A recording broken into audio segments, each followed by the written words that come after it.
Hello everyone, this is Rupesh Kumar and welcome you all in this BHU 2018 Optics, Mathematical Physics and Electronic Paper Solution Series. So today we will discuss some questions from Mathematical Physics, Optics and as well as Electronics. The first question is, that is question number 49. The Fourier coefficients of the function fx is equal to 0 for x greater than equal to minus L and less than equal to 0 and 1 for x greater than equal to 0 and less than equal to L. दोस्तों एक Fourier coefficients निकालने हैं ए not A N और b N. आपको उसके लिए एक function दिया हुआ है। फंक्शन को दो पार्ट में इसका वैल्यू दिया हुआ है, दो लिमिट में। एक माइनस एल से जीरो जब लिमिट है एक्स का तब ये फंक्शन का वैल्यू जीरो है, यानी कि माइनस एल से जीरो लिमिट का जो भी इंटीग्रल होगा उसको सॉल्व करने की कोई आवश्यकता नहीं होगी, क्योंकि फंक्शन क्या है उस जोन पे जीरो है। लेकिन जीरो से एल तक जो एक्स का दोस्तों रेंज है उसमें फंक्शन का वैल्यू कितना है, वन, यानी कि उसको अपने को कैलकुलेट करना पड़ेगा। तो अपने को फोरियर कोफिशिएंट्स निकालने हैं ए नॉट ए एन और बी एन। तो आइए एक एक करके इनका फार्मूला देखते हैं और कैलकुलेट करते हैं और देखते हैं फिर कौन सा ऑप्शन सही होगा। ओके, सो आप यहाँ पे देख सकते हैं फंक्शन हमारा कहाँ से कहाँ डिफाइन है, माइनस एल से प्लस एल तक डिफाइन है, यानी कि माइनस एल से प्लस एल तक। दोस्तों ए नॉट का जो फार्मूला होता है वो होता है 2/T इंटीग्रेशन लिमिट डी से d plus t f of x D x. यहाँ पे अब मैं आपको बता देना चाहता हूँ, आप यहाँ पे दो चीज़ देख पा रहे होंगे, एक टी देख पा रहे होंगे और एक ये स्मॉल डी। ये क्या है मैं आपको बता देता हूँ, ठीक है। दोस्तों ये जो लिमिट होता है, लिमिट अभी कहाँ से कहाँ है, माइनस एल से प्लस एल। तो उसको इस तरह एक ब्रैकेट में लिख लीजिए जहाँ से जहाँ तक आपका लिमिट है, यानी कि मिनिमम टू मैक्सिमम लिमिट। और ये जो मिनिमम लिमिट होता है उसको स्मॉल डी बोलते हैं, तो स्मॉल डी का वैल्यू माइनस एल हो गया। दोस्तों यहाँ पे जो मैं आपको मैथोडोलॉजी बता रहा हूँ ये आप फोरियर के किसी भी तरह के प्रॉब्लम में लगाएंगे तो ये आपका फिट हो जाएगा। और लोग भी बताते हैं बहुत सारे आपको इसके डिफरेंट मॉड और इन फॉर्म ऑफ आपको इसका ए नॉट ए एन और बी एन का एक्सप्रेशन मिलेगा, लेकिन उसमें थोड़ी असुविधा होती है, कई बार किसी किसी क्वेश्चन पे आंसर मैच नहीं करता है। तो इस तरह से आप स्मॉल डी का वैल्यू निकालने सीख गए। This is the lowest limit of the integral. The range का जो लोअर लिमिट है दोस्तों दैट इज माइनस एल, वही स्मॉल डी का वैल्यू होता है। अब आपको बताते चलिए कैपिटल टी क्या है दोस्तों, यहाँ पे कैपिटल टी क्या है, पीरियड है, ठीक है। तो पीरियड है कैपिटल टी, और आप देख रहे हैं जो लिमिट है माइनस एल से प्लस एल है, तो पीरियड टी कितना हो जाएगा, आपको मालूम है कि final limit minus initial limit, ठीक है। तो फाइनल लिमिट कितना है हमारा, कैप प्लस एल है, माइनस माइनस लोअर लिमिट कितना है, माइनस एल, तो माइनस एल। तो एल और माइनस माइनस एल कितना हो गया, प्लस एल, तो एल प्लस एल 2L, यानी कि पीरियड कितना है दोस्तों 2L है। और आप देख भी सकते हैं माइनस एल से एल है लिमिट, मतलब पीरियड कितना होगा 2L होगा, ये 2L पीरियड का है। अब जो डी प्लस टी अगर करेंगे, स्मॉल डी मिल चुका है, टी मिल चुका है, माइनस एल और 2L, तो अगर डी प्लस टी करेंगे तो कितना आएगा, एल आएगा। तो आप देख सकते हैं हमारा अपर लिमिट कितना है डी प्लस टी, वो कितना आ गया, एल आ गया, और लोअर लिमिट क्या है स्मॉल डी, वो कितना आ गया, माइनस एल, और हमारा टी कितना आ गया 2L आ गया, ठीक है। आशा करता हूँ आपको समझ में आ रहा होगा। अब ए नॉट का जो फार्मूला है उसमें इसको सारा को पुट करेंगे, तो इस तरह से जो हमारा ए नॉट का फार्मूला था वो क्या हो गया, 2/T, टी की जगह 2L, माइनस एल से प्लस एल लिमिट हो गया दोस्तों, और ये एफ एक्स डी एक्स। आप देख सकते हैं यहाँ से 2 कट गया तो 1/L बचा, और लिमिट को ब्रेक कर लेते हैं, माइनस एल से zero F X D X plus zero से L F X D x, ठीक है। अब आप देखेंगे कि माइनस एल से जीरो जो लिमिट है इसमें हमारा एफ एक्स कितना है, फंक्शन जीरो है, तो पूरा इंटीग्रल क्या हो जाएगा, जीरो। आप यहाँ देख सकते हैं माइनस एल से जीरो लिमिट में एफ एक्स का वैल्यू जीरो दिया हुआ है, तो जैसे एफ एक्स का वैल्यू जीरो रखेंगे पूरा इंटीग्रल, फर्स्ट इंटीग्रल जीरो हो जाएगा। उस पर limit F of x D x, तो जीरो से एल में हमारा फंक्शन वन है, एफ एक्स का वैल्यू जीरो से एल लिमिट में वन है, तो देखिए वन रख दिए तो वन डी एक्स, तो जीरो प्लस जीरो से L integral one D x, यानी कि डी एक्स। तो डी एक्स का इंटीग्रेशन एक्स हो गया, लिमिट जीरो से एल, तो इसको सॉल्व करके एल माइनस जीरो आएगा, एल एल कट गया तो कितना आ जाएगा, ए का वैल्यू सॉरी ए नॉट का वैल्यू कितना आ गया, वन आ गया। आप देख सकते हैं ए नॉट का वैल्यू कितना आ गया दोस्तों, वन आ गया। अब अपने को ए एन भी निकालना है और बी एन भी निकालना है, तो आइए फटाफट इनका फार्मूला देखते हैं। दोस्तों ए एन का जो फार्मूला होता है वो होता है 2/T इंटीग्रल लिमिट डी से d plus t f of x cos n pi x by l d x. ये देखिए यहाँ पे थोड़ा मुश्किल है लिखना, मतलब भूल गया था मैं, ये दरअसल ऐसे n pi x by l, ठीक है, ये पूरा एंगल है उसका कॉस का। तो टू से टी, डी से d plus t f of x cos n pi x by l, और ये डी एक्स मैंने इसको और एक बार ढंग से लिख दिया। अब आपको मालूम है कैपिटल टी पीरियड का वैल्यू कितना है दोस्तों, 2L है, और स्मॉल डी का वैल्यू माइनस एल, और ये डी प्लस टी निकाल चुके हैं plus L. F of x कितना है दोस्तों, इसको इंटीग्रल को ब्रेक करना पड़ेगा अभी, इसलिए रहने दो, एफ ऑफ एक्स को एफ ऑफ एक्स, और ये cos n pi x n pi x by l d x. ठीक है, अब देख सकते हैं टू टू कट गया, 1/l बाहर में बचा, तो 1/l हमने कॉमन ले लिया। अब इंटीग्रल फिर से ब्रेक होगा, -l से 0 और 0 से l। तो आप देख सकते हैं -l से 0 में fx फंक्शन 0, तो ये पूरा इंटीग्रल खत्म हो जाएगा, और 0 से l लिमिट में f of x cos n pi x by l बचेगा, यानी कि एक इंटीग्रल बचेगा, ब्रेक किया इंटीग्रल को। अब दोस्तों यहाँ पे n पाई x के साथ आपको एक l भी दिख रहा होगा फार्मूला में, ये जो n pi x by l दिख रहा है, वो l क्या होता है, वो होता है पीरियड का हाफ होता है, यानी t/2 होता है। तो अभी के लिए t हमारा कितना है, 2l है, 2 से डिवाइड कर देंगे अगर, तो कितना बचेगा l। तो l की जगह हमारा l ही आ रहा है, तो अच्छा है, l की जगह l ही रहेगा, यानी कि फार्मूला में कोई चेंज नहीं करना पड़ेगा। लेकिन हमेशा ऐसा नहीं होगा, ठीक है, आप t/2 कर ले हमेशा l का वैल्यू निकालने के लिए, ठीक है। तो आप यहाँ देख सकते हैं 0 से l, एफ ऑफ एक्स 0 से l लिमिट में कितना है, 1 है, तो ये खत्म हो गया, और ये cos n pi x by l d x बचा। तो 0 से l cos n pi x by l d x, और एफ एक्स का वैल्यू 1 है इस लिमिट में, ठीक है। दोस्तों cos थीटा का इंटीग्रेशन होता है minus sine theta by, sorry cos theta का होता है प्लस साइन थीटा बाई उसका जो कॉफिशियंट है। तो cos n pi x by l का क्या हो गया, sin n pi x by l, और साथ में ये n पाई बाई एल जो कॉफिशियंट है वो डिवाइड हो गया, और लिमिट है हमारा 0 से l। आप यहाँ से देख सकते हैं कि ये l और ये l कट गया दोस्तों, और ये n पाई नीचे है, यानी 1 बाई n पाई बचेगा हमारा यहाँ पे, और ये sine n pi minus sine 0, तो ये पूरा 0 माइनस 0 कितना हो जाएगा, 0। क्योंकि दोस्तों साइन n पाई भी 0 होता है और साइन 0 भी 0 होता है। साइन n पाई 0 कैसे होता है, देखिए साइन n की जगह 0 रखिए तो 0 इंटू पाई, साइन 0 0, 1 रखिए तो साइन पाई का भी वैल्यू 0, साइन 2 पाई 3 पाई सब 0 होता है, ठीक है। यानी an का वैल्यू कितना आ गया दोस्तों, ओवरऑल 0 आ गया। अब अपने को bn भी निकालना पड़ेगा। bn का भी फॉर्मूला उसी तरह होता है दोस्तों जैसे an का होता है, सिर्फ वहाँ पे क्या था, fx के बाद वहाँ cos n pi x by l d x, और यहाँ पे क्या है sin n pi x by l d x, ठीक है। तो इसको आप याद रखें, this is the basic difference. बाकी ये देखिए लिमिट और बाहर में जो आपको फैक्टर दिख रहे हैं वो सेम है, 2/t d से d plus t f of x sine n pi x by l d x. दोस्तों अब कैपिटल टी कितना है आपको मालूम है, 12 है, लिमिट है -l से +l एफ एक्स, और साइन n पाई x, और ये l का वैल्यू भी l ही है डी एक्स, ठीक है। अब फिर से हम लोग इंटीग्रल को यहाँ पे ब्रेक करेंगे दोस्तों। यहाँ पे देखिए 2 2 कट गया, तो 1/l बाहर में रहा। इंटीग्रल -l से +l को हम लोग लिख सकते हैं, -l से +l को हम लोग क्या लिख सकते हैं, -l से 0, और ये प्लस 0 से l, दो पार्ट में ब्रेक कर दिया इंटीग्रल को। ये जो फर्स्ट वाला है 0 होगा, क्योंकि -l से 0 का जो रीजन है दोस्तों, इसमें एफ एक्स का वैल्यू 0 है, तो पूरा इंटीग्रल 0 हो जाएगा। यानी कि हमारा सिर्फ ये वाला बचा, ये वाला इंटीग्रल बचा, 0 से l f of x sine n pi x by l d x, ठीक है। 1/l दोस्तों अब बाहर में रह गया कॉमन, और इस रीजन में एफ ऑफ एक्स 1 है 0 से l के लिमिट में, तो एफ ऑफ एक्स का वैल्यू देखिए 1 हो गया, और ये sine n pi x by l d x. दोस्तों साइन x का इंटीग्रेशन माइनस कॉस x होता है। So sine n pi x by l का इंटीग्रेशन कितना हो गया दोस्तों, minus cos n pi x by l, और साथ ही इसका कोफिशिएंट डिवाइड है n पाई बाई एल। आप देख सकते हैं यहाँ से एल कट गया दोस्तों, 1 बाई एन पाई, तो ये सॉरी यहाँ पे 1 बाई एन पाई, साथ ही इस माइनस को भी हमने बाहर ले लिया, तो ब्रैकेट के अंदर बचा क्या, cos n pi x by l, और लिमिट है दोस्तों 0 से l।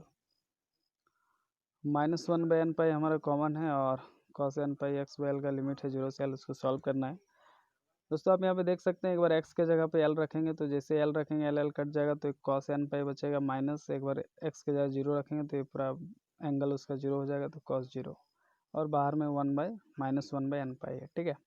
दोस्तों cos n पाई का वैल्यू कितना होता है, -1 का पावर n, माइनस cos 0 का वैल्यू कितना होता है 1, और ये ब्रेक बाहर में कितना है -1 बाई एन पाई।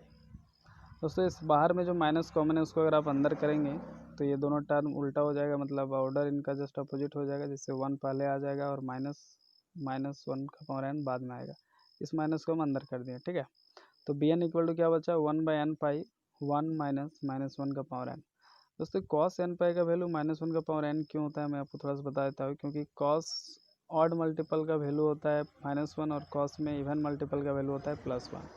जैसे अगर cos पाई है, तो n पाई यानी n का वैल्यू 1 हो गया, तो ऑड मल्टीपल ऑफ पाई है ये, ठीक है। तो ऑड मल्टीपल ऑफ पाई यानी cos पाई का वैल्यू -1, लेकिन cos 2 पाई रहेगा तो +1, तो यानी +1 -1 के बीच ऑसिलेट करता है cos फंक्शन, इसीलिए -1 का पावर n। देखिए जब n का वैल्यू ऑड रखेंगे, जैसे 1 2 3, तो -1 देगा, लेकिन इवन रखेंगे n का वैल्यू 2 4 5, तो -1 का पावर 2 यानी -1 का स्क्वायर, यानी कि 1 + 1 मिलेगा।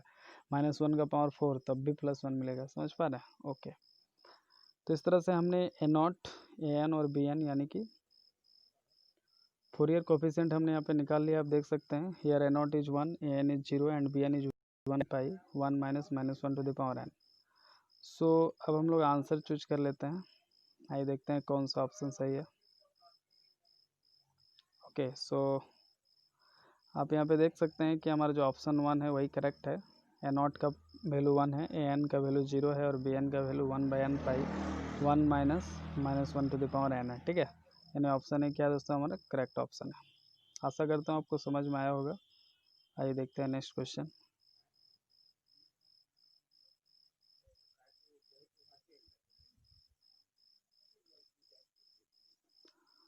नेक्स्ट जो क्वेश्चन है दोस्तों वो हमारा इलेक्ट्रॉनिक का क्वेश्चन है। The depletion region is created by. दोस्तों जो डिप्लेशन रीजन है ये जब डिफ्यूज करते हैं इलेक्ट्रॉन और होल्स, तब उनके रिकम्बिनेशन होने के कारण ये प्रोड्यूस होता है और आयोनाइजेशन के कारण भी प्रोड्यूस होता है। तो यहाँ पे जो करेक्ट ऑप्शन होगा वो ऑल ऑफ दीज होगा। Depletion region, ionization, recombination, diffusion तीनों के चलते प्रोड्यूस होता है। ठीक है, या क्रिएट होता है। तो 1, 2 एंड 3 तीनों इसका करेक्ट होगा। तो इस तरह से ऑप्शन 4 क्या है दोस्तों, इसका करेक्ट ऑप्शन है। आशा करता हूँ आपको समझ में आया होगा। बहुत ही बेसिक क्वेश्चन है दोस्तों डिप्लेशन रीजन इलेक्ट्रॉनिक्स का। और आइए देखते हैं नेक्स्ट क्वेश्चन। यहाँ पे हमने आंसर में ऑल करके रखा है। जो नेक्स्ट क्वेश्चन है वो भी हमारा इलेक्ट्रॉनिक्स का है, पीएन जंक्शन डायोड से। ये भी काफ़ी आसान क्वेश्चन है। Where will be the position of the Fermi level of the N type material when N of D is equal to N of A, यानी कि number of dopant is equal to number of acceptor. So इस case में दोस्तों जो Fermi level N type material का होता है वो EC प्लस EV/2 होता है, यानी कि average of the conduction energy plus valence band energy. तो EC प्लस EV/2 होता है, इसका ये करेक्ट ऑप्शन होगा। काफ़ी स्ट्रेट फॉरवर्ड क्वेश्चन था। आइए देखते हैं नेक्स्ट क्वेश्चन दोस्तों।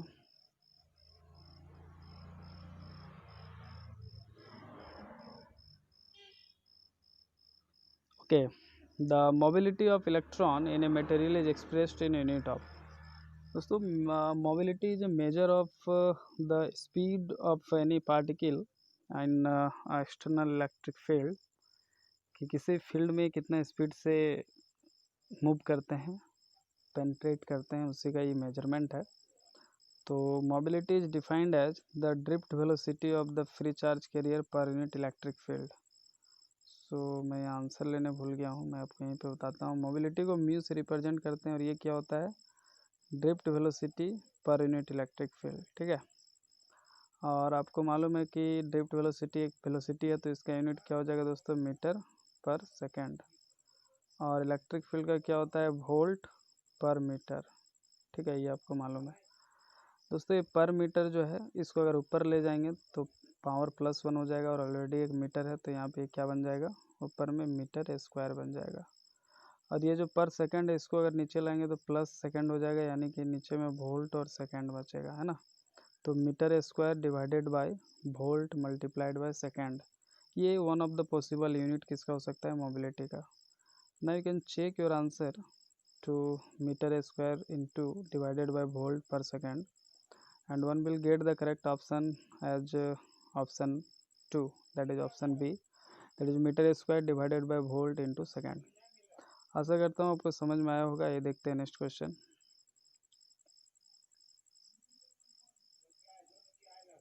Band bridge oscillators are based on, ये भी इलेक्ट्रॉनिक का क्वेश्चन है दोस्तों। I think according to me this is based on positive feedback और हाई गेन, दो में से मुझे एक में कन्फ्यूजन है, लेकिन ज़्यादा चांस इसी का है। तो आप एक बार रीचेक भी कर लें।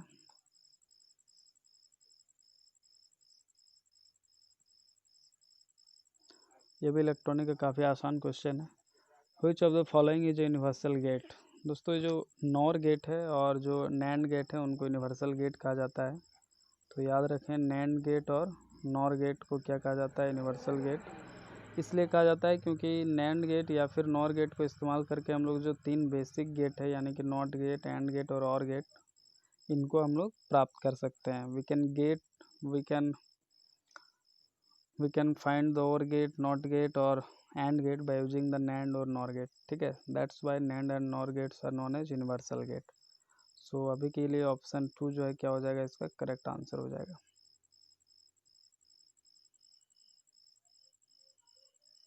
ऑप्शन 2 करेक्ट आंसर होगा। आइए देखते हैं नेक्स्ट क्वेश्चन।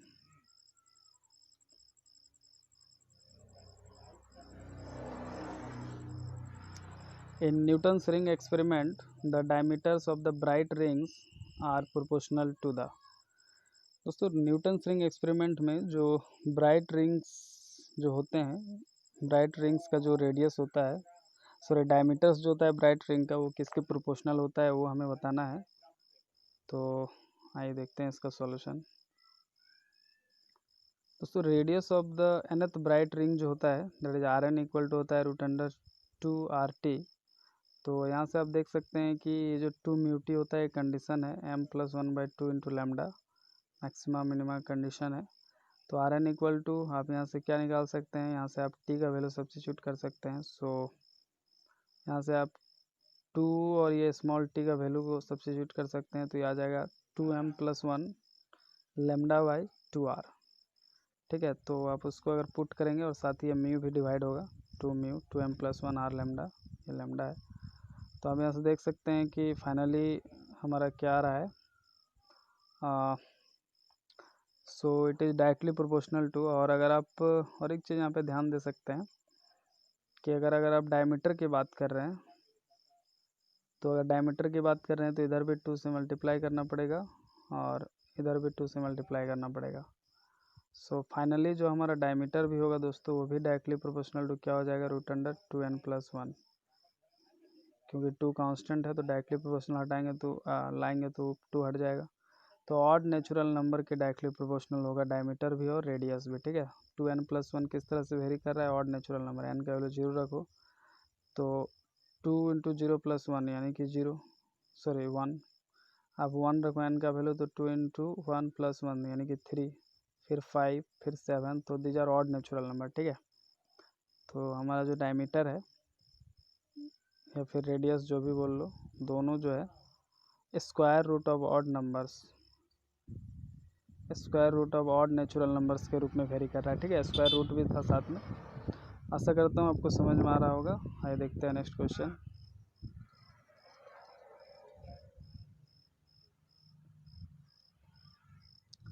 ये क्वेश्चन 2017 में भी जैम में पूछा गया था।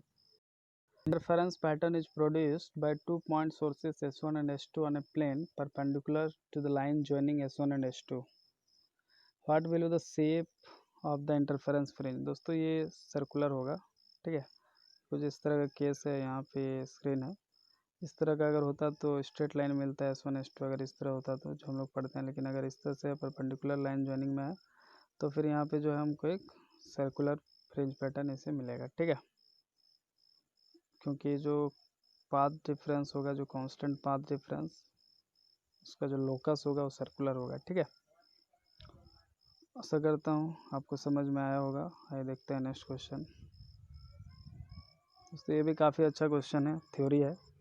इन order to make a glass plate of refractive index μg non reflecting over a wide wavelength range around lambda, a thin film is deposited on it. The refractive index μf and the thickness d of the film should be। दोस्तों इस question में अपने को non reflecting का condition बताना है कि non reflecting कब होता है, where mu is the refractive index of the air. तो मैंने इसका यहाँ पे पूरा डेरिवेशन लाने की कोशिश किया है थोड़ा सा यहाँ पे। Okay, so non reflecting film for nearly normal incidence का जो केस होता है दोस्तों, उसमें मैं आपको यहाँ पे दिखाता हूँ। कुछ कंडीशन भी होते हैं कि destructive interference between 2 and 5, amplitude of 2 equal to amplitude of 5। यहाँ जो आप वेव 2 और 5 देख पा रहे हैं दोस्तों, इनके बीच डिस्ट्रक्टिव इंटरफेरेंस होना चाहिए और साथ ही दोनों का एम्पलीट्यूड क्या होना चाहिए, बराबर होना चाहिए। ठीक है, इसका हम लोग सीधा कंडीशन में आते हैं दोस्तों। Minimum thickness of the film for non reflecting film कितना होना चाहिए, 2μf, यानी कि फिल्म का refractive index into d is equal to n+1/2 lambda. This is the condition of minima, 2μd equal to n+1/2 lambda, one n equal to 0 1 2 3 and so on for minima. अच्छा, यहाँ से आप D का value देखिए कितना हो गया, ये n+1/2 लैम्डा बाई 2μf। ठीक है, तो डी कब मिनिमम होगा दोस्तों? मिनिमम थिकनेस कब होगा? जब एन जीरो होगा, मिनिमम सबसे मिनिमम नंबर को करस्पॉन्ड करेगा, यानी एन जब जीरो होगा तब ये डी भी मिनिमम होगा। तो d minimum equal to n, यहाँ पे जीरो रख दीजिए दोस्तों, तो लैम्डा बाई 4 म्यू एफ हो गया। अब 3 लैम्डा बाई 4 म्यू एफ, अगर एन का वैल्यू 1 रखेंगे तो 2 रखेंगे तो आएगा 5 lambda by 4 mu F and so on, these are the order. ठीक है, ये तो हो गया दोस्तों डी मिनिमम कितना गया, लैम्डा बाई 4 म्यू एफ। और जो रिफ्रैक्टिव इंडेक्स ऑफ फिल्म होता है दोस्तों, वो approximately root under multiplied by mu A into mu G, यानी कि root under refractive index of air multiplied by refractive index of glass, यानी म्यू ए म्यू जी का जो प्रोडक्ट होता है उसका स्क्वायर रूट किसके बराबर होता है दोस्तों? रिफ्रैक्टिव इंडेक्स ऑफ फिल्म के बराबर। तो ये कंडीशन है दोस्तों नॉन रिफ्लेक्टिंग फिल्म का, यानी कि D minimum is lambda by 4 mu F and mu F is equal to under root mu A mu G. आशा करता हूँ आपको ये कंडीशन याद रहेंगे।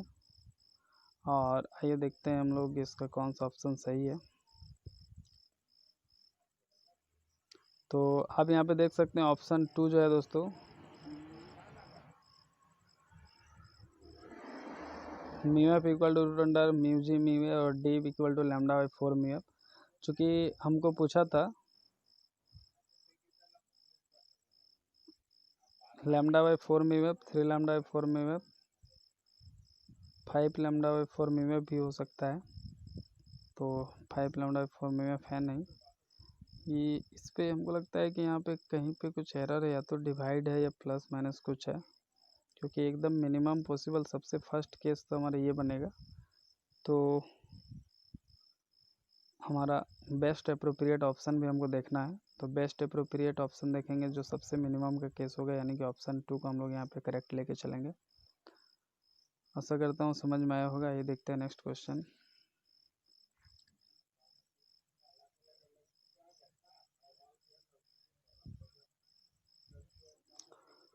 When the distance between two mirrors in Michelson interferometer is decreased, दोस्तों कह रहा है कि माइकलसन इंटरफेरोमीटर में अगर दोनों मिरर के बीच का डिस्टेंस को डिक्रीज किया जाए तो क्या होगा? The fringe pattern appears to collapse at the center, the fringe pattern expands, the fringe pattern remains stable, the shape of the fringe changes। तो मैंने यहाँ पे पैटर्न को दिखाने की कोशिश किया है। आप देख सकते हैं दोस्तों जो माइकलसन इंटरफेरोमीटर का जो पैटर्न है, यहाँ पे फर्स्ट मिरर है M1 और यहाँ पे ये सेकेंड मिरर है M2, और दोनों के चलते ये जो M1 है उसका वर्चुअल इमेज यहाँ पे हमको दिखता है। देखिए M1 डैश से हमने दिखाया है, और ये M2 और M1 का जो ये वर्चुअल है उसके बीच ये थिन फिल्म एयर है। तो अगर M1 और M2 के बीच का डिस्टेंस घटाया जाए तो ये चीज़ डिस्टेंस आप देख पा रहे हैं, जो डिस्टेंस ये घटते जाएगा और दोनों कोलैप्स कर जाएगा, सट जाएगा, तो हमारा जो रहेगा और हमें कोई भी फ्रिंज पैटर्न नहीं दिखाई देगा। अकॉर्डिंग टू मी इसका यही बेस्ट एक्सप्लेनेशन होना चाहिए, बाकी आप चेक कर सकते हैं, एरर के लिए खेद है। तो according to me the fringe pattern appears to collapse at the centre, क्योंकि दोनों मिरर अगर सट जाएंगे तो फिर फिल्म बचेगा ही नहीं, फिल्म का थिकनेस जीरो हो जाएगा। ठीक है, तो किसी तरह का पैटर्न बनेगा नहीं।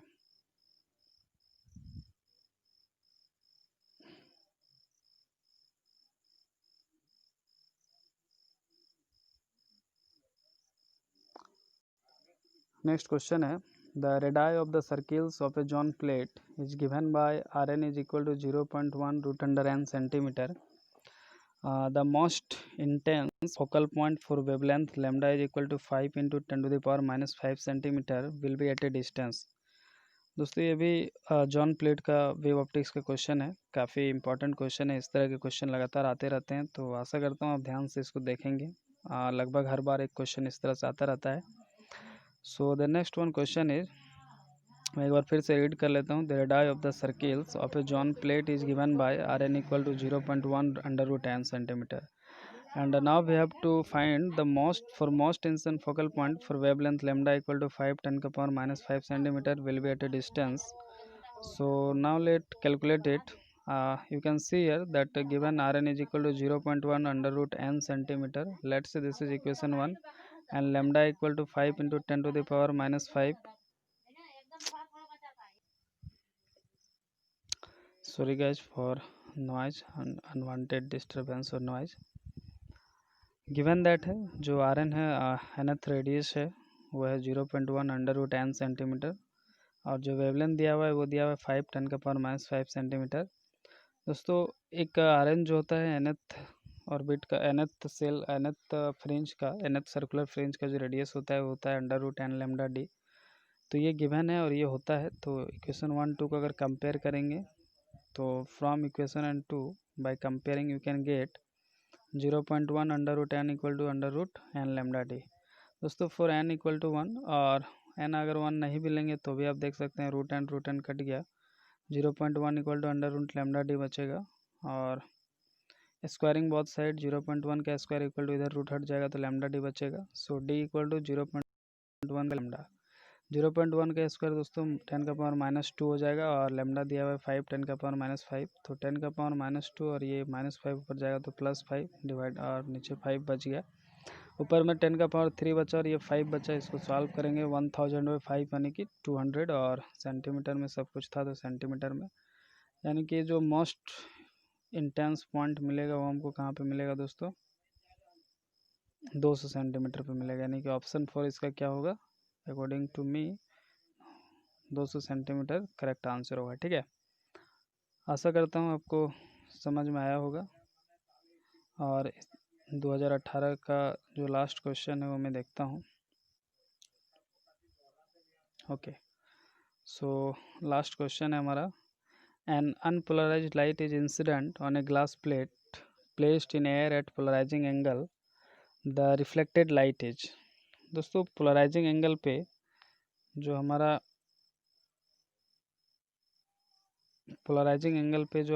होता है एंगल ऑफ पोलराइजेशन, या उसी को ब्रिस्टर एंगल भी कहते हैं। तो इसमें होता क्या है मैं आपको थोड़ा सा दिखाता हूँ। ये जो लाइट आ रहा है इसका कुछ पार्ट इंसिडेंट हो जाता है, कुछ पार्ट रिफ्लेक्टेड हो जाता है। तो ये अगर एंगल ऑफ पोलराइजेशन है दोस्तों, अगर P है, तो ये जो हमारा रिफ्लेक्टेड लाइट होता है ये परपेंडिकुलर कंपोनेंट इसमें सिर्फ होते हैं, और ये लिनियरली पोलराइज्ड होता है। और जो ट्रांसमिट हो जाता है दोस्तों, इस पर पैरेलल कंपोनेंट और परपेंडिकुलर कंपोनेंट दोनों मौजूद होते हैं, और ये इसीलिए पार्शियली पोलराइज्ड होता है। ठीक है, लेकिन एट एंगल ऑफ पोलराइजेशन ये Brewster angle, the reflected light is completely linearly polarized and it's contain only the perpendicular components of the electric field vector। दोस्तों इलेक्ट्रिक फील्ड वेक्टर में क्या होता है, इलेक्ट्रोमैग्नेटिक वेव्स में परपेंडिकुलर कंपोनेंट भी होते हैं इलेक्ट्रिक फील्ड के। और अच्छा हम लोग मैग्नेटिक फील्ड का इसलिए नहीं बात करते हैं क्योंकि हमारा आई जो देखता है यहाँ पे वो सिर्फ इलेक्ट्रिक फील्ड का ही देख पाता है सिग्नल को। So that's why we are talking about only electric field. तो इसके दो कंपोनेंट इलेक्ट्रिक फील्ड के, एक पैरेलल कंपोनेंट, दूसरा परपेंडिकुलर कंपोनेंट को डॉट से दिखाते हैं क्योंकि वो इनवर्ट दिखाता है, और पैरेलल को इस तरह दिखाते हैं। ठीक है, और डॉट से दिखाते हैं परपेंडिकुलर कंपोनेंट को। तो याद रखें जो एंगल ऑफ पोलराइजेशन होता है इस पर हमारा जो रिफ्लेक्टेड लाइट होता है वो कम्प्लीटली लिनियरली पोलराइज्ड होता है, और it's contain only the perpendicular component of the electric field. और जो ट्रांसमिटेड कंपोनेंट होता है दोस्तों ये दोनों कंटेन करता है, perpendicular component as well as parallel component, और इसीलिए ये पार्शियली पोलराइज्ड होता है। ठीक है, आशा करता हूँ ये चीज़ आपको समझ में आया होगा मैं क्या बोलना चाह रहा हूँ। इसके डिटेल पे मैं नहीं जा रहा हूँ कि कैसे होता है, इसके प्रूफ पे भी मैं नहीं जा रहा हूँ। फ्रेनल फार्मूला या इक्वेशन से आप इसका प्रूफ देख सकते हैं। तो plane polarised with electric vector perpendicular to the plane of incidence, यानी कि प्लेन पोलराइज्ड होगा with electric vector perpendicular to the plane of incidence. सवाल ये भी पूछता है कि कहाँ पे परपेंडिकुलर, तो प्लेन ऑफ द इंसिडेंस। ठीक है, जहाँ पे लाइट गिर रहा है उस प्लेन पे। तो इस तरह से इसका ऑप्शन 1 क्या होगा दोस्तों, करेक्ट ऑप्शन होगा। आशा करता हूँ आपको समझ में आया होगा। Thank you so much. आज के लिए यहीं तक इस लेक्चर में 2018 का हम लोग ये ख़त्म हो गया, ऑप्टिक्स, मैथमेटिकल और इलेक्ट्रॉनिक। आप 17 का देखेंगे नेक्स्ट वीडियो में। तब तक के लिए हमारे साथ बने रहें, सुरक्षित रहें, और कोविड-19 से अपने आप को, अपने परिवार को